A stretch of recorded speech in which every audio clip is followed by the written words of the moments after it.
Oh, it is time to get back to Yes. Welcome back to the channel, everyone. Thank you, as always, for being here. I hope that you're having a wonderful day. You're looking good. Hope that you're feeling as good as you look. Today, let us embark on the journey on the album that is Yes's 1978 album, Tormato. This would be their ninth studio album. We're going to begin our tour, our travels with Future Times Rejoice, the first song on the album here. Tormato, coming up after Going for the One, which ends on an incredibly high note with Awaken.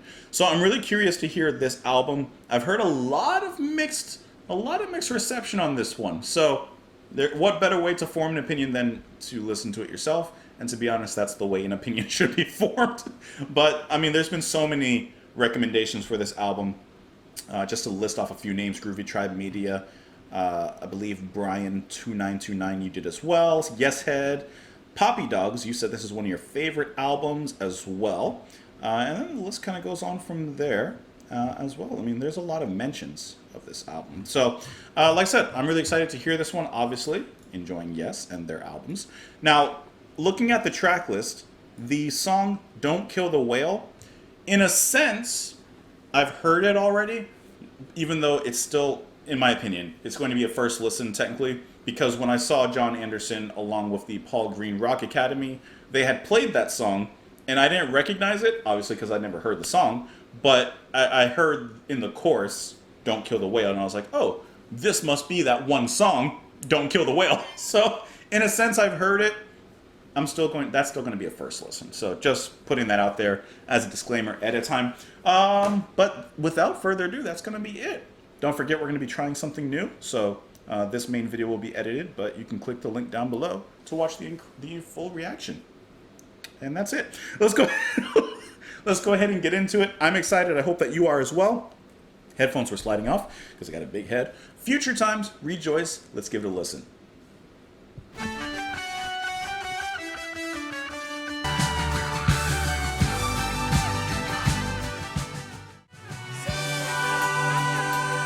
This does explode with just joy.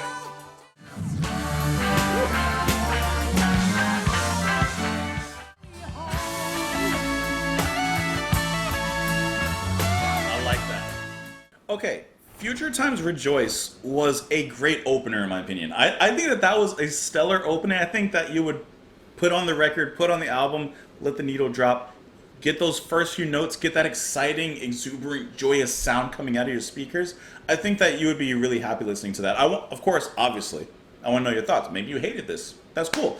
But I think that this was just a really great opener. It's exciting. It's dynamic. It feels good. Like, for example, on Going for the One, the opener, Going for the One, I think is a really, really, really good opening track. Like, it's exciting. It builds up wonderfully. I love the ending of it. And this one, it kind of hits some of those same points, at least for me personally.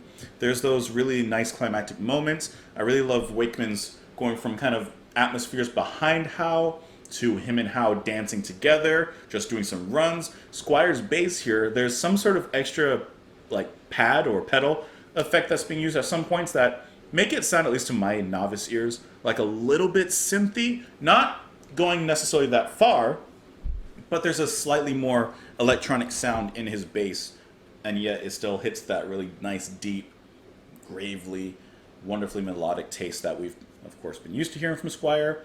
John sounds like John. He's doing his thing, and he sounds just wonderful doing that.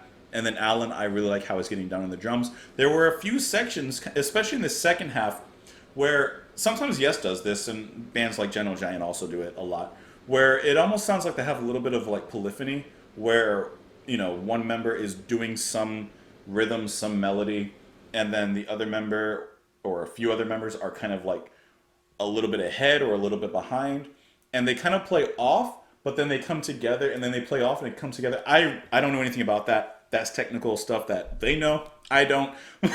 But it sounds really cool the way they do that, because especially in the second half, Alan's drumming sounded like it was maybe ahead of the singing and the main melodies.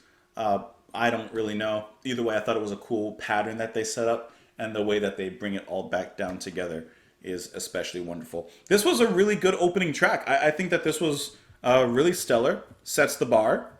I'm happy with it. I think maybe you're happy with it. I like this kind of marching beat. Kind of like a triumphant return for the band here. And then skipping ahead just a bit. Here, I really like Swire Space there. Let me go back. I like how he sings along with John with his bass. I just thought that was a really nice moment there. And there were there were quite a few other great moments around in the track too.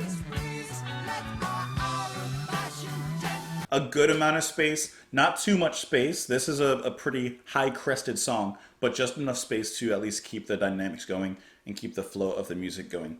By the way, I forgot to mention at the beginning of this reaction, I just want to say, I do not like that album cover at all. I read in the comments in previous times that I guess I think it was Wakeman, threw tomatoes at the album cover. I don't like the album cover at all. I don't care for the name of the album. I'll just put that out there. You know, a name and an image, a picture, are the first impressions before you actually listen to the music.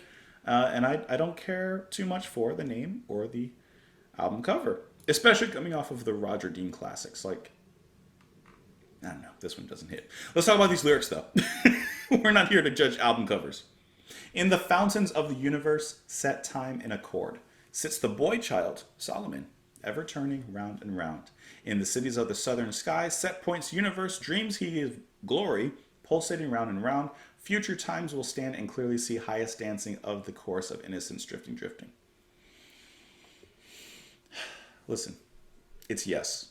They have a certain way of writing their poetry that's very natural, cosmic, peaceful, positive vibes, and I can't follow that. It seems in a way it's taking some sort of mystical look at perhaps the beginning focal point of the universe, perhaps this cosmic being, this boy child Solomon, who's watching, I don't know, the universe setting points and leveling out and being measured. In a sense, dancing, drifting, like Big Bang. I don't know. See it all till tomorrow. See it all till tomorrow. Future times will stand and clearly smile of the course of innocence. Dantalion will write again. Who or what is... I'm going to Google that. Dantalion? I've never heard of that. The first thing I see is Dantalion the Demonic Paradise. Where is this from? What is this? Dantalion is a powerful great archduke of hell with 36 legions of demons under his command. He is the 71st of 72 spirits summoned by King Solomon. Okay, well that was okay. Solomon was recommended or not recommended, was referred to before. Okay, this is interesting. So is this like Paradise Lost? You know, where there's all these chiefs and commanders and their uprising. This is kind of interesting. Hold on. I thought this was a video game I was looking at, but I guess not. Summoned by King Solomon, who obviously is a biblical figure, but apparently here maybe he's... I don't know. There's deeper stuff going on in here. Okay, so knowing that, Dantalion will ride again, raging forth under land, the course of evils standing straight, grind to grind to grind, hot metal will abound the land, churning out shouts, as the form regards our blazing hand, future times will stand and clearly see of the course of innocence. Now I really don't know what we're talking about. So now we're talking about possible angels and demons fighting, and I'm completely off. Rejoice forward out this feeling. 10 true summers long we go round and round and round until we pick it up. Time flies on and it goes. I don't know, but it's a cool song though.